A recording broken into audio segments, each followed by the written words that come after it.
upon verification, yun po bang Jasmine ay doon nag-aaral? Yes, doon siya nag-aaral. Sir, background niya, nag-aano din ba siya? 14 Naglalaro years. ng Oo, online? 14 years old. Bigla na lang nag-post ng ganun. Pero mukhang may issues sila ng parents niya. So, hindi pa kompleto eh. Kasi nangyari to alas 11 ng gabi bago siya nakuha. So, we're still debriefing her kung ano talaga ang intent niya. Again, ito ang infirmity ng Juvenile Justice Act.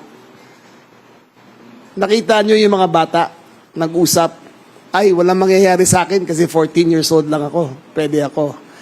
Napansin rin na ng mga kapulisan na ginagamit ng mga drug lords na courier ang mga 14-year-olds.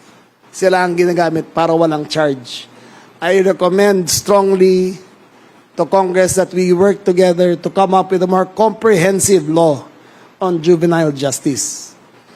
And I cannot, hindi naman ako tagasulat ng batas, ako itutulong lang para maisulat ang batas ito at maibago. Sir, kung hihingan kayo ng rekomendasyon, anong age dapat ang I will have to work with them. I think the age is not important, but cognizance and intent are the most important factors. In this case, yung 14 years old, alam niya na hindi siya matcha-charge. Kaya siya ang pumutok ng marami. Siya ang nakabaril na marami.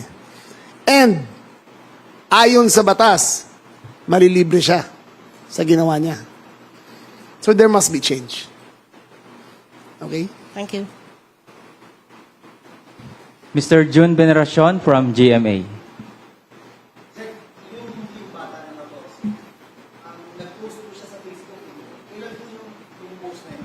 Nung araw ng Miss Pingon.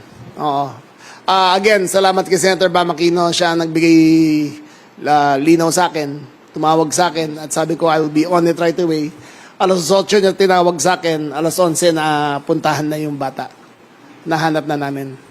Again, tumawag kayo sa 911. Kung may naririnig kayo na any threat, kung makita kayo na conversation sa Facebook, tumawag kayo kagad sa 911. Yun nangyari sa Tacloban is nobody's fault except the children's, except the 14-year-old and the 15-year-old, and the owners and registered operator of the firearms. Wala naman may gusto mangyari yan.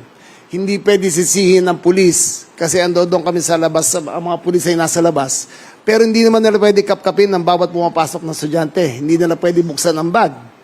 Hindi rin pwede sisihin ng teacher. Dahil kung ang teacher naman ay sa 2,800 na estudyante, ay paano niya malalaman na may baril? Pero I think it should be a collective responsibility ng buong eskwelahan na kung may bullying, ay i-report kaagad sa principal. Again, I believe the collective responsibility ng buong community yan na kung may bullying, i-report kaagad sa principal.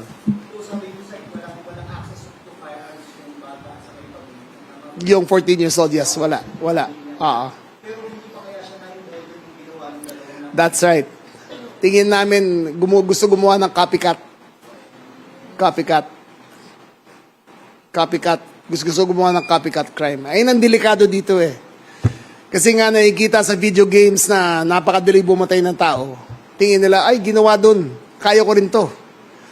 Please, use 911. Kung may makita kayo na kahit konti lang signs na may troubled youth, kaibigan nyo, kamag-anak nyo, kapatid nyo, anak nyo, kung may makita kayo of any possible language sa mga post nila o pag-uusap sa chat group, i-report nyo kaagad sa 911. 911 works. Within 5 minutes, dumating ang first responders. Sa lahat naman nangyayari yan, let us be the first responders in this. Call 911.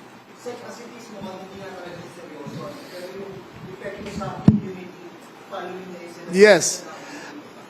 Hindi mo kasi pwedeng sabihin na hindi siya seryoso eh. Any threat is considered live until it is neutralized.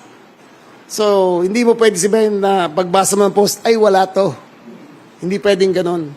Basta may makita kayo na kahit konti man na babala na merong mangyayaring karubal-dumal, magsabi kayo kagad. Tumawag kayo sa 911, sabihin nyo kung ano nakita nyo para ma-investigate kagad. It will go a long way in stopping into a repeat of what happened last Monday. Any more? Next from PNA, Mr. Lloyd Kaliwan. Last na to. Okay, go.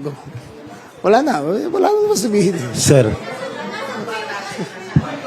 The kid was not charged with anything. Again, 14 years old. Sir. Nasa bahay nila. Nasa bahay nila. Hindi, dinala sa DSWD para interview. Pero he cannot be charged with anything. Or she cannot be charged with anything. Sek, pakilinaw lang doon sa liabilities ng gun owner. Yung police at saka yung nakaregistered sa... Ang liability lang ay malversation. So- Dahil police property ginamit ng iba, not for the intended use. Ayun ang infirmity ng batas. Walang concomitant responsibility ang gun owner kung gamitin ng iba ang baril nila para pumatay ng tao. Where, I believe, dapat kung may baril ka, naka-lock and key at ikaw ang sole responsible person basta nakalisensya sa iyo yung baril na yun. Okay. Thank you, sir. Thank you. Okay? Yes, it is the first. This is the first. In our recorded history, wala pa kaming nakikita, na nag-research kami, wala pa kaming nakikita. Again, extra. It is up to them. Hindi ko ba confirm ko anong sinabi nila.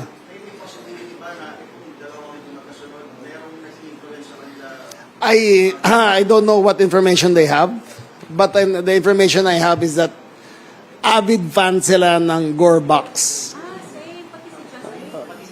I think so.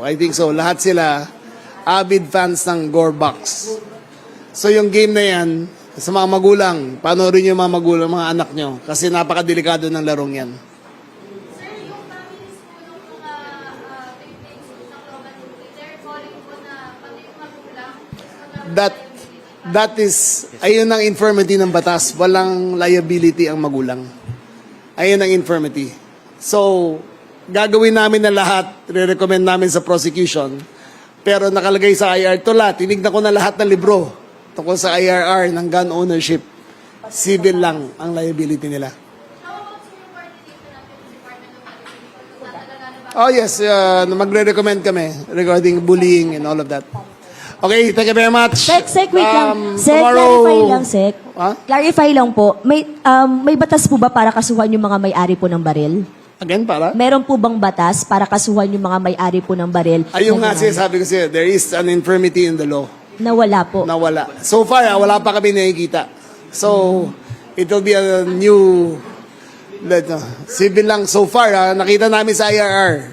Pero pwede nyo pang i-research yan at correct nyo ko kung mali ang nakita nyo.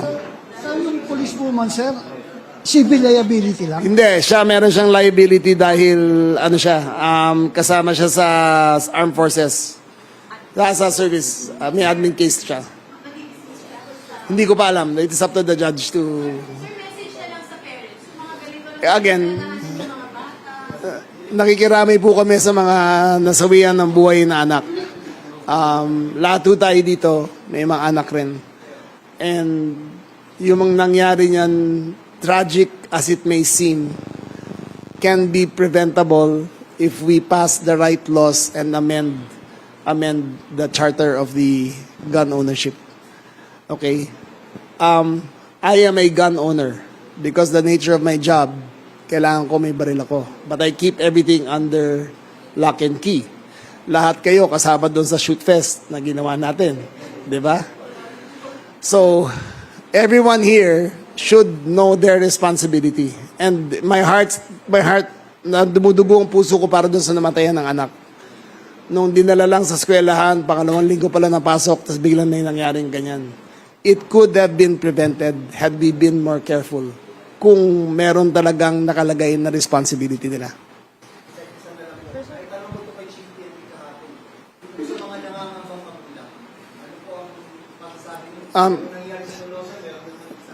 You can feel safer kasi on top of the situation naman kami.